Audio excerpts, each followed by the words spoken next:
Republicans called for the special counsel. And then they came out and once appointed, and it's a sign of a cover-up. Yeah, you have Jim Jordan back in February saying, where's the special counsel? And then you have Jim Jordan this week saying, why is there a special counsel? Politics.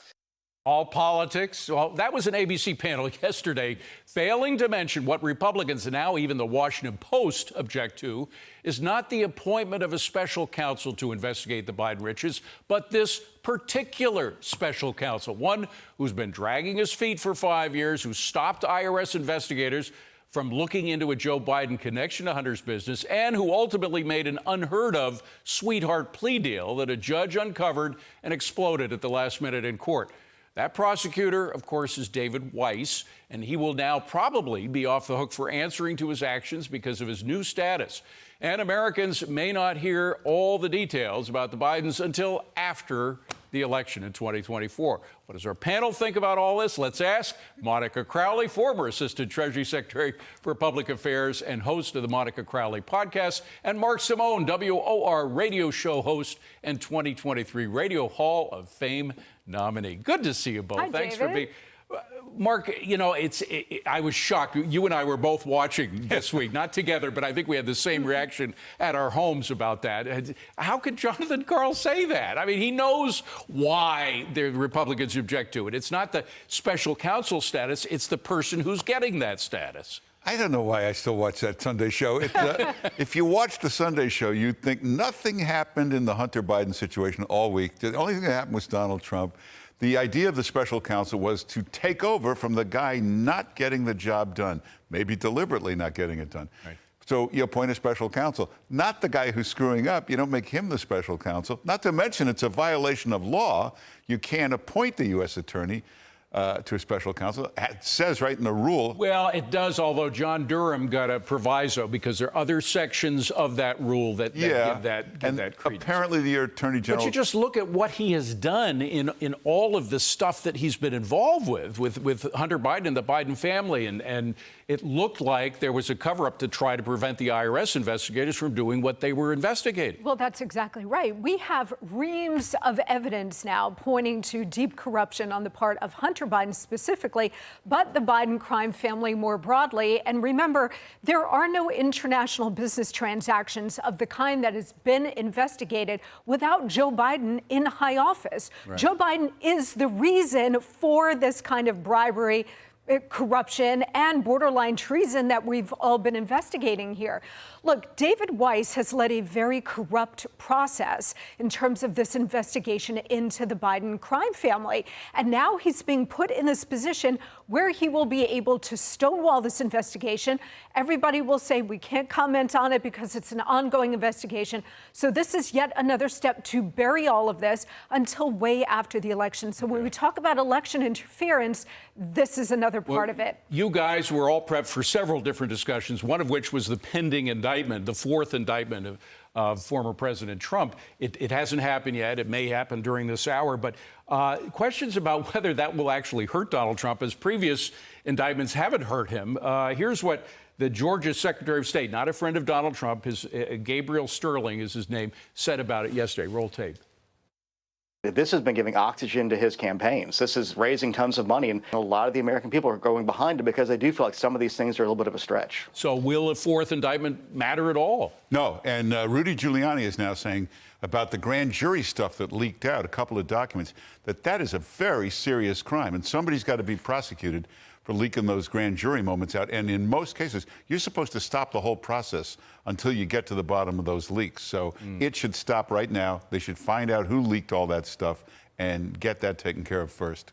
All of these indictments are strengthening former President Trump tremendously. He's now leading his nearest competitor, Governor DeSantis, by 40, in some cases 50 points.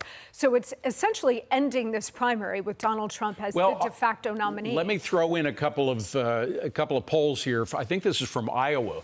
We have some polls from Iowa that show it's not over necessarily for DeSantis yet. I think we can put those up. 28% say they think he's going well for DeSantis. 38% are kind of neutral. Only 34% say he's doing badly. Is there any chance left for DeSantis? There's always a chance for any candidate, right? Because politics is the unknown, and this is now an eternity between now and the first votes being cast in about 6 months in Iowa. So anything can happen here.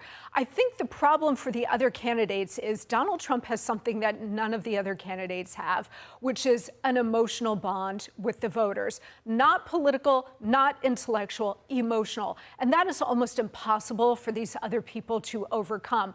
I will say... And he also has a record, which is another thing that they don't have, except for the current president. An extraordinary first-term record to run on, and people, it's fresh in everybody's memory. Yeah. So, look, Governor DeSantis and others may be playing the game that they will be the de facto default candidate if Trump has to go to prison, spend some time in jail. Who knows what it is?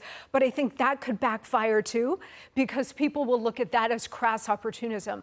It is a very complex dynamic happening on the GOP side. And then, Mark, there's another big if with regard to the other potential candidate, who is the current president of the United States. And there are certain Democrats, because of his failing memory and because of the Biden scandals that are being investigated, et cetera, are beginning to wonder whether he's the right guy. There was a Minnesota Congressman, Dean Phillips, kind of a young guy, upstart, young Turk, as they say. Here's what he had to say when he suggested that Biden should not be the Democratic nominee. Roll tape. I would like to see Joe Biden, a wonderful and remarkable man, pass the torch, cement this extraordinary legacy. You don't want him to run for re-election. I believe what's in the best interest of the country. And by the way, this is not how everybody thinks, but I do believe a majority wants to move on. A wonderful, remarkable man, but get him out of here. Well, he doesn't set his bar too high. Joe Biden only had 3 selling points, and they're all gone. The one selling point was he's a healer, a uniter. We know that's not true. Number 2 was he's a decent man. We know he's an influence peddling bad guy. Number 3, he's a wonderful grandfather. The 7th grandchild proved that wrong. Although most people take care of, they give their grandson a present, grandchildren a present, not an LLC and Romanian money flowing in. Right. And then we have a question of whether how much heart he has for what's going on in Hawaii. I don't know. Do we have that tape of him yesterday? If not, I think most people have seen that, where he was asked a question. Yeah, we got that. Roll tape.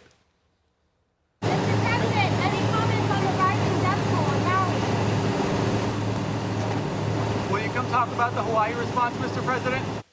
What do you think about that? No comment. I mean, even people on the left are outraged over this and saying this is really bad for him. Now, maybe he didn't hear the specifics of the question, but if so, then the White House should have issued an immediate correction and statement about what this White House administration are doing for the long-suffering folks in Maui. Remember Trump? Remember President Trump when he was, some people say, late in responding to certain emergencies, hurricanes and stuff. Yeah, and headline after headline about what a monster he was. Yeah, I know. I mean, if this had been Donald Trump and didn't respond within 5 seconds of the first embers burning, right, they would have been all over him. This is a pattern with Joe Biden. It was the catastrophic withdrawal from Afghanistan, where he didn't seem to care much for our soldiers being killed in action. Also, the people along the border towns suffering, no empathy, no support for them whatsoever. The people of East Palestine, Ohio, no support for them. And all of the American people suffering with high gas prices and high inflation. No compassion, no change of policy course whatsoever. He could care less. Very quickly, is he going to be the Democratic nominee? No. He will not. Wow, no. 2 no's. Right? You seem pretty absolute about it. Absolutely. Monica Crowley, Mark Simone, good to see you both. Thank you very much.